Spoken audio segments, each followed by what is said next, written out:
আসসালামু আলাইকুম প্রিয় বন্ধুগণ।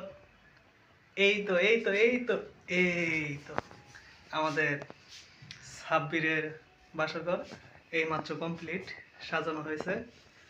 হৃদয় কিছু বলো। নবার দাম্পত্য জীবনে সুখী হোক এই দোয়া করি। যাক, আল্লাহ তাআলা কবুল করুক। আমিন। কত সুন্দর হয়েছে। এখন মতামত আপনাদের, আসলে সুন্দর হয়েছে কিনা।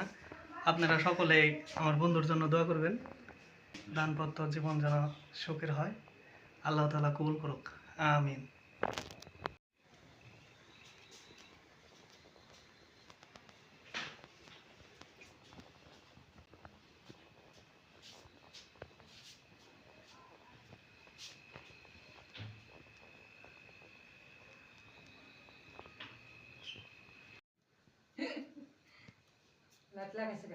লাইট আপনার চাচাই লাগাইছি, চাচাই ওই ঘরে হলে আবার এনে দিলাম। নতুন বলতে